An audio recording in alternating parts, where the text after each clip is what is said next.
Poštovani gledatelji, dobrodošli u emisiju o turizmu Destinacija Hrvatska. Mi vas pozdravljamo iz prekrasnog kraljevskog Biograda, srca Jadranske obale. Iz Dalmacije, preko Istre, Međimurja i Zagreba otići ćemo do Ciriha kako bismo podržali veliki uspjeh hrvatskog modnog dizajna. Ali prije svega toga, pogledajmo vijesti koje nam donosi Radmila Kovačević. 2 mjeseca ranije premašen rezultat turističke 2018. Domaći turizam za nepunih 10 mjeseci dosegnuo rezultate cijele prošle godine. Lanskih 19,7 milijuna gostiju i 106 milijuna noćenja sada je premašeno već 25. listopada. Splitsko-dalmatinska županija ovog je listopada sa 180.000 gostiju bila najposjećenija regija u cijeloj Hrvatskoj. Hoteli bilježe popunjenost veću od 80%. Trenutno rezultati su odlični, znači mi nikad od nas ne pamti ovakvu jesen da je ovako dobra postsezona bila. Imali smo malo sreće, vrijeme nas je poslužilo, u principu malo kompenziralo za 5. mjesec što je bilo loše vrijeme, sada nam je malo bolje. Klijentela koja dolazi većinom Amerikanci, malo stariji, ljudi koji vole putovati, koji znaju šta vridi, šta žele, koji su platežno možda malo i moćniji nego recimo gro ljudi koji nam dolazi tijekom špica sezone. Tako da užitak je trenutno raditi u Splitu. Hrvatski kampovi u europskom vrhu. Od hrvatskih su kampova u Europi bolji samo nizozemski. Po trgovačkoj i ugostiteljskoj ponudi naši su kampovi na prvom mjestu. Ova ocjena vodiča za kampiste utjecajnog njemačkog autokluba ADAC čula se na 13. kongresu hrvatskog kampinga. U kamping sektoru proteklih 11 godina bilo je u konstantnom rastu i u odnosu na 10 godina unazad mi danas ostvarujemo oko 35% više noćenja, što je stvarno veoma značajan porast. Obzirom na situaciju koju imamo i na navedene trendove, u sljedećim godinama očekujemo stabilizaciju i normalizaciju turističkih rezultata. Malo ćemo dodatno ojačati i stabilizirati naša glavna tržišta, proradit ćemo na nekim novima, ali u stvari ne očekujemo porast turističkih rezultata u kampingu.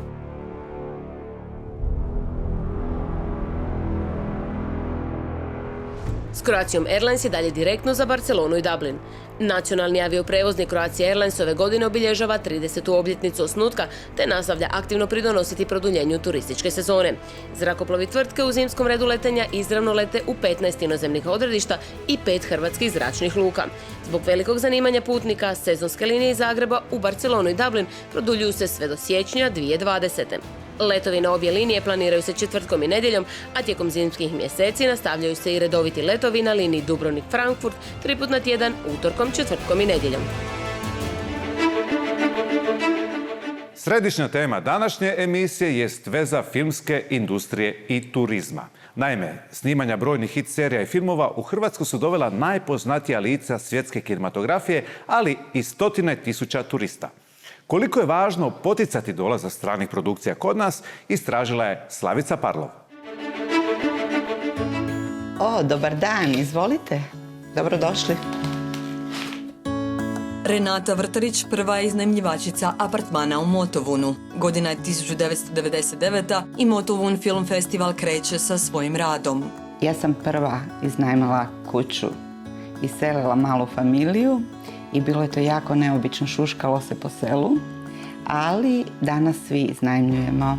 Turizam se razvio i ja sam sigurna, svjedokom sam da je festival jako doprinio razvoju turizma grada na svim nivoima.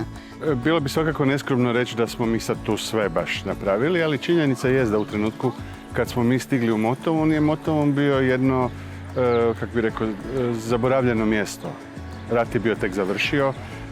Ulice su bile puste, dućan je bio jedan u gradu, hotel je bio je otvoren, ali nije bio u ne znam kakvom stanju. Godinu za godinom iz uspavanog istarskog gradića Motovun se pretvorio u turističkog šampiona. Uspješna je to priča koja govori o velikom turističkom potencijalu kulturnih sadržaja.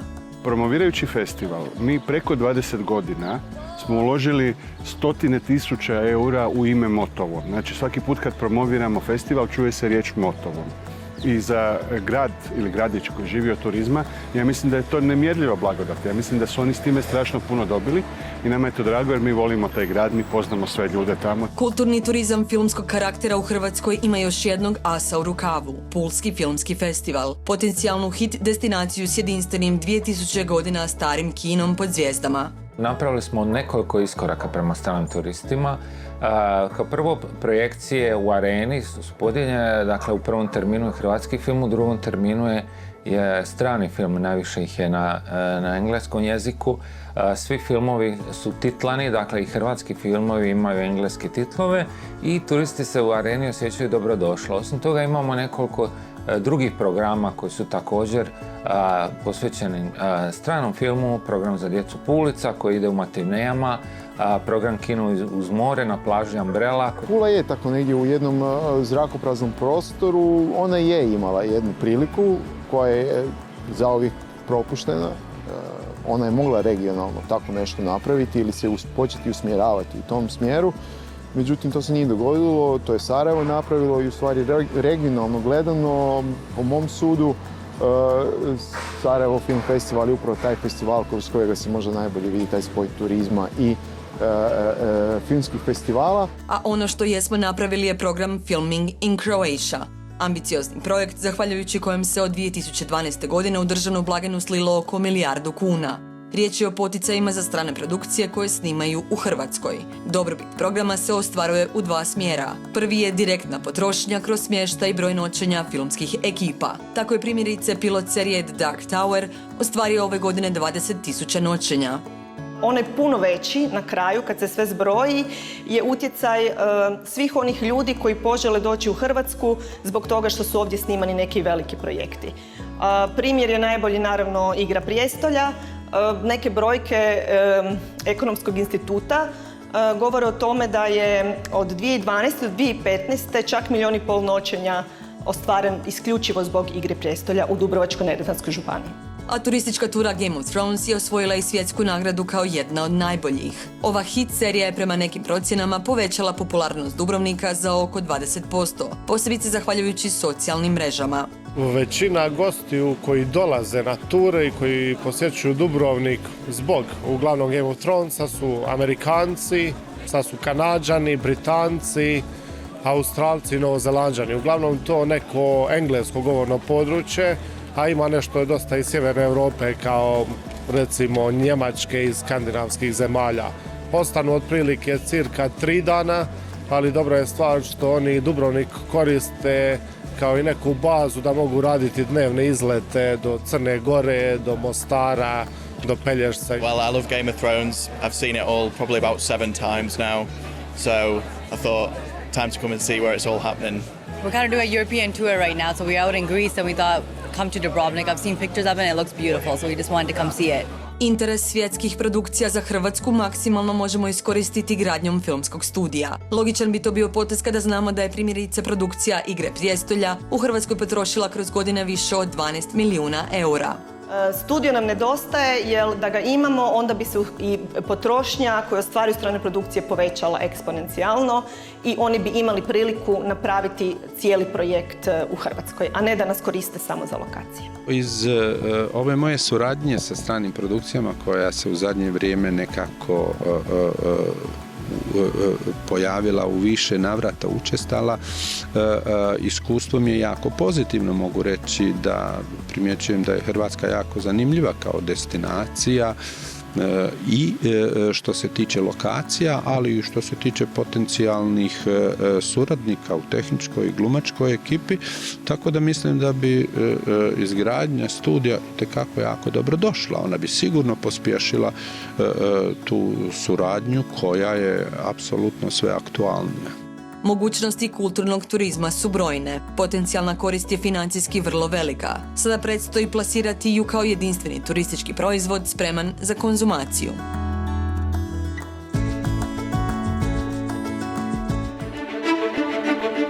Kako poticati dolazak stranih produkcija kod nas, te koji će se sve projekti kod nas uskoro realizirati, saznali smo u razgovoru s direktorom Hrvatskog audiovizualnog centra. Intervju nam donosi Dora Koretić.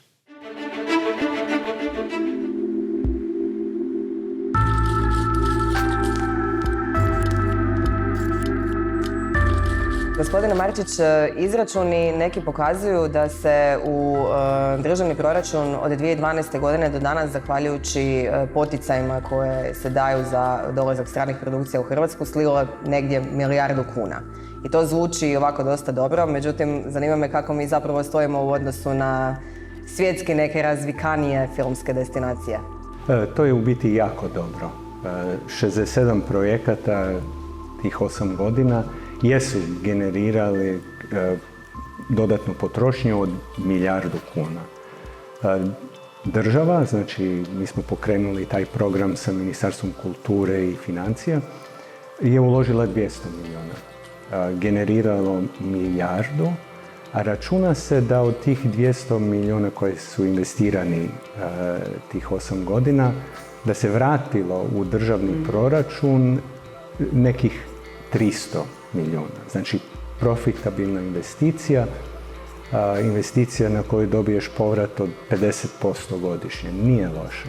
HAVC od 2012. godine provodi projekt Filming in Croatia. Koji su neki benefiti zahvaljujući tom projektu? Pa benefiti su, znači, prepoznatljivost Hrvatske, mislim da je to jako bitno, zapošljavanje filmskih djelatnika, znači radna mjesta. Benefiti su i za domaću produkciju, znači ljudi će od tamo nešto naučiti i primijeniti na domaću produkciju, a financijski su benefiti ogromni za, rekao sam, državni proračun, ali možemo pričati i o samim hotelskim noćenjima koje se stvaraju preko tih snimanja u Hrvatskoj, koji se uglavnom dešavaju van sezone. A postoje li tu neke brojke, neki izračuni? Pa daću vam jedan podatak iz snimanja pilot projekta Dark Tower, koji se radi u Rijeci i u Rovinju.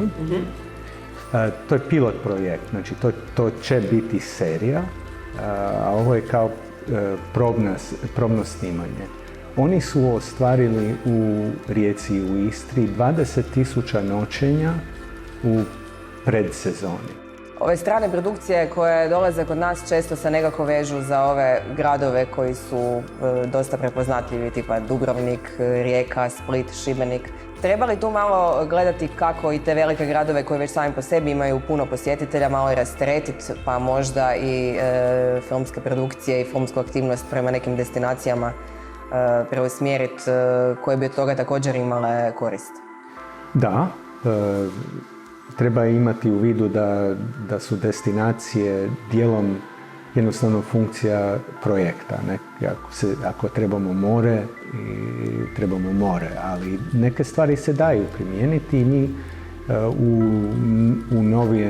u novom zakonu smo dodali dimenziju dodatne potpore za snimanja u lokalitetima gdje je prihod manji od prosječnog u Hrvatskoj, tako da bi to je dijelom razvojna politika, ali je i način na koji će se ta mjesta bolje profilirati. I sad vidimo da je Netflix najavio projekt u Hrvatskoj i oni će otprilike pola od svojih 35-6 dana snimanja snimati po takvim regijama. O kojem je projektu riječ? Možete li nešto malo otkriti? Pa riječ je o jednom projektu koji oni snimaju skupa sa producentom iz Njemačke i to će biti serija i ta serija ima moguću gledanost od 150 milijuna ljudi.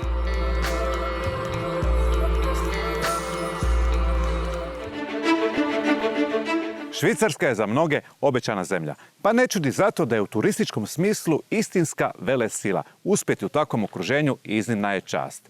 Naša Lana Pavić zaputila se u Cirih iz kojeg nam donosi zanimljivu priču o specifičnom razumijevanju luksuza i švicarsko-hrvatskom poduzetništvu.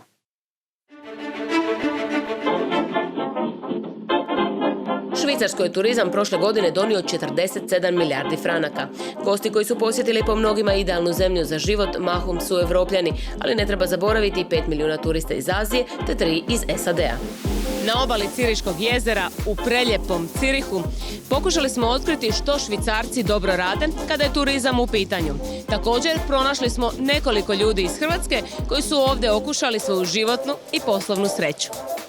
Cirih ima nešto manje od 400.000 stanovnika, ali milijune gostiju koji moraju biti spremni na visoke cijene. Primjerice, kraća vožnja taksijem košta 35 franaka, a 2 kave 10.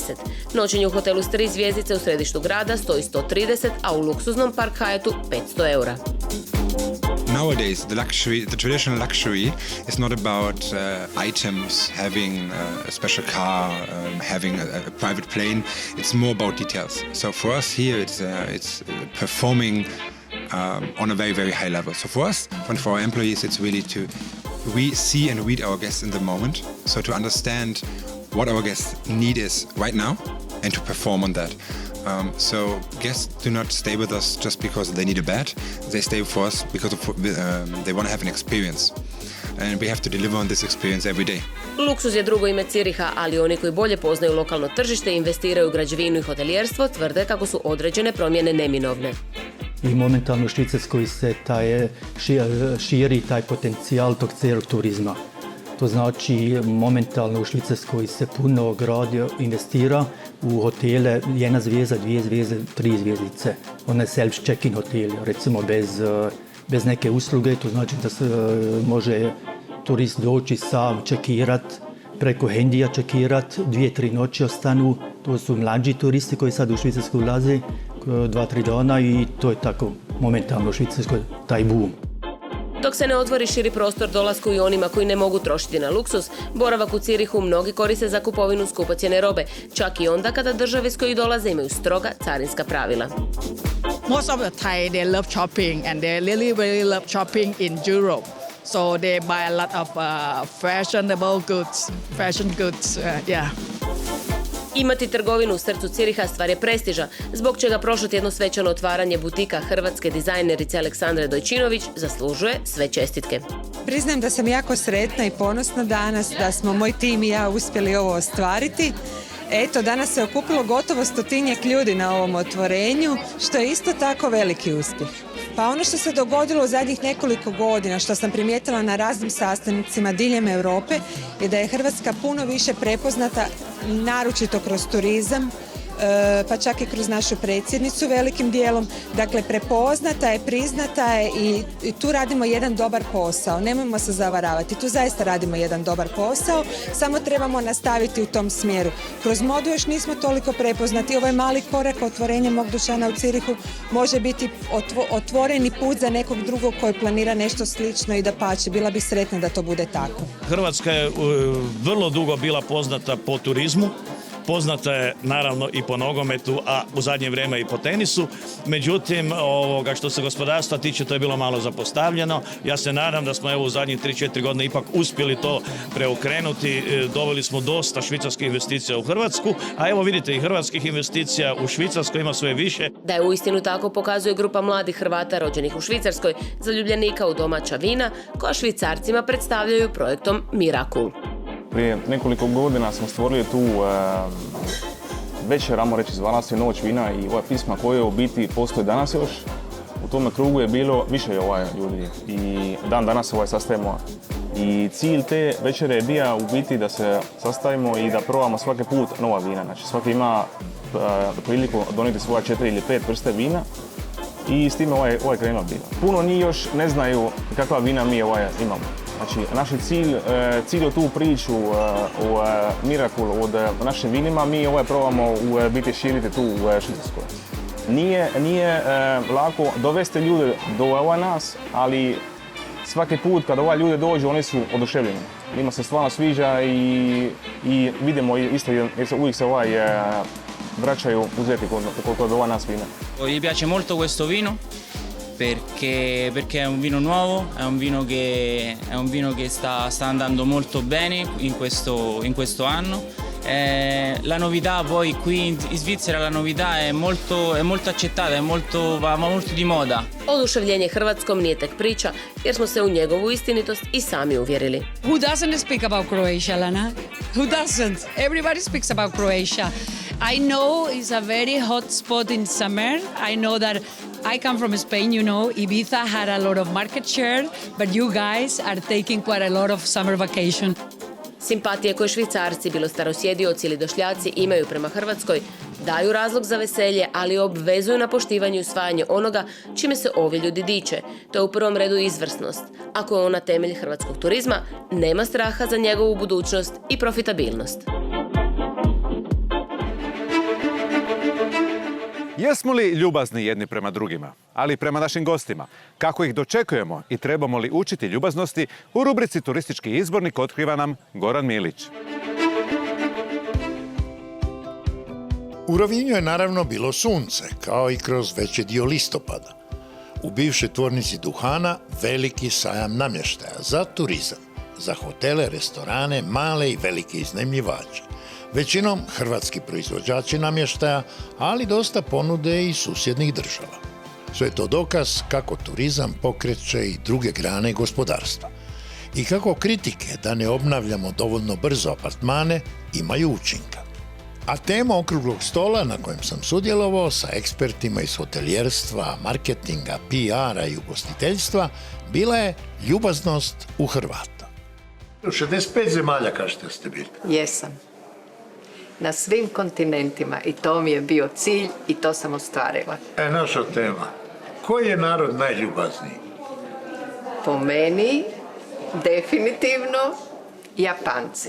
Oni su za nas sve ostale Marsovci. A dobro, postoje razlike između žene i muškaraca. Meni žene onako gejše izgledaju jako ljubazne.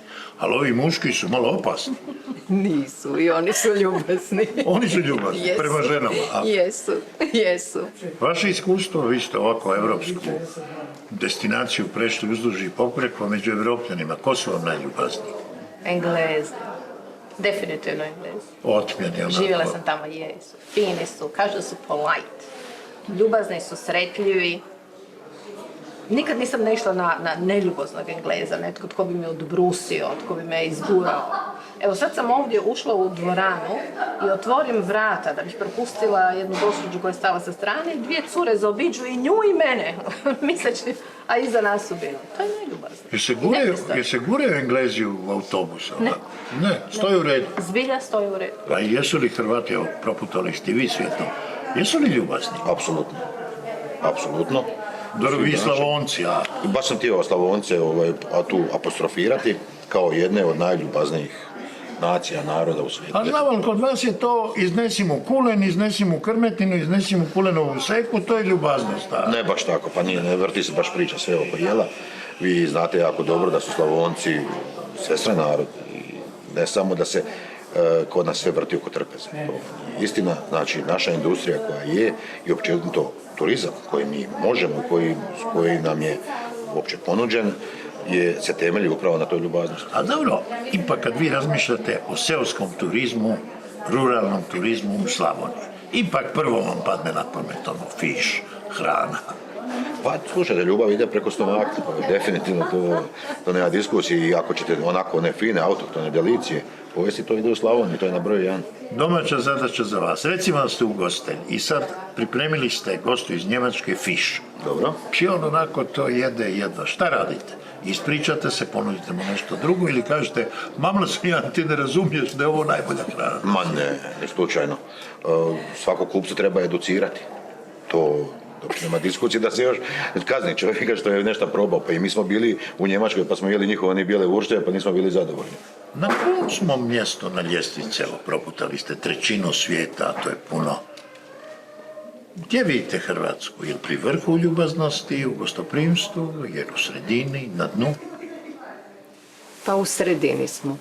Jesmo u sredini, a pali smo. Bili smo nekad puno ljubazniji. Kad smo imali manje? Kad smo imali manje.